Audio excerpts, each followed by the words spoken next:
touch on the topic. We have barely 5 minutes to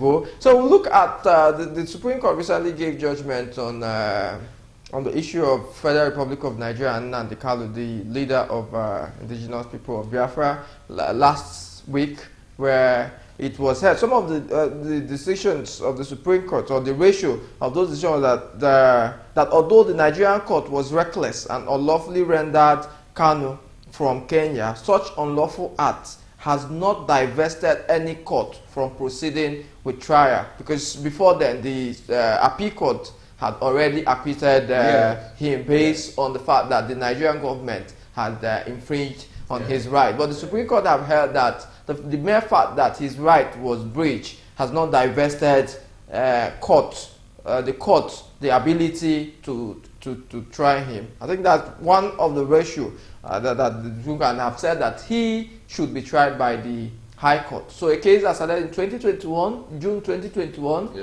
with all this appeal, is going back to the High Court for trial. And Nigerians are a bit confused as to what is happening here. After so many years, 2021, 2022, 2023, we are going back. It's as if we are returning back to the beginning. So can you help us make sense of all of this?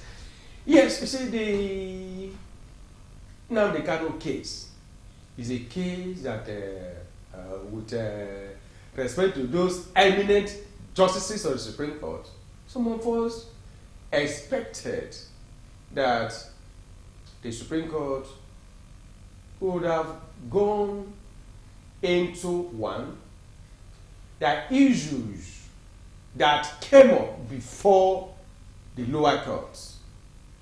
First, the lower courts, Court of Appeal, ordered him to be released and acquitted him. There was no compliance with that. Now, a High Court in I think is it Moabia State also awarded him damages and declared his arrest, and the federal government still ignored those things. Then held him, and what the Supreme Court, when the matter goes to the Supreme Court, people were expected that maybe the tension in the Southeast will finally go down if the Supreme Court finally either,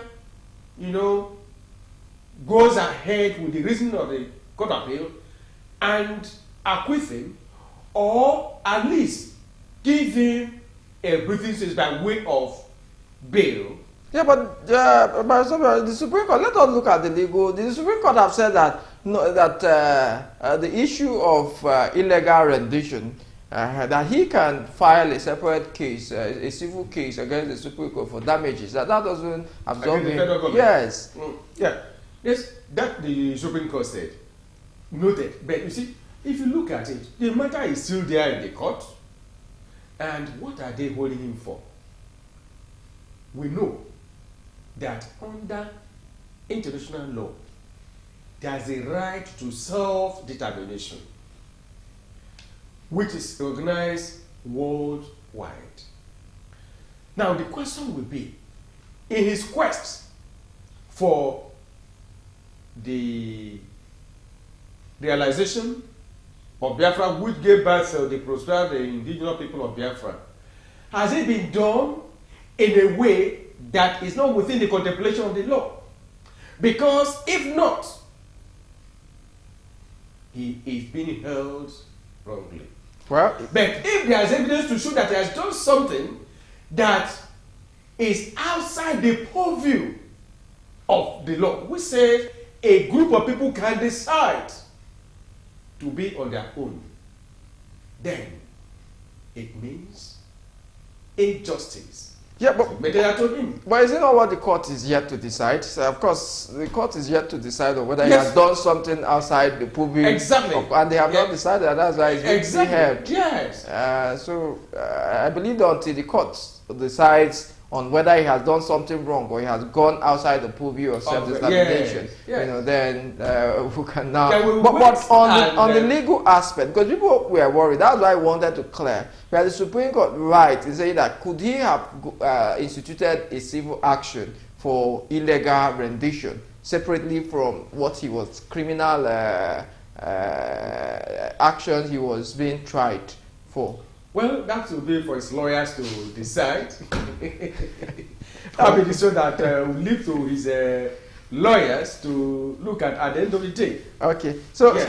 so we'll be drawing the curtain at this juncture because we are almost out of time. Thank you for staying tuned for today's edition. We are very, very grateful for your consistency as we draw the curtain to the end of the year. When we return next week, we'll do a review of all our topics for 2023 with some of the guests who have appeared in the station frequently through the course of the year. So stay tuned as we wrap the year next week. We indulge you to tune in as always, and we are very, very grateful for your consistency. Thank you very much. I remain your host, Barrister Kenneth Wimo.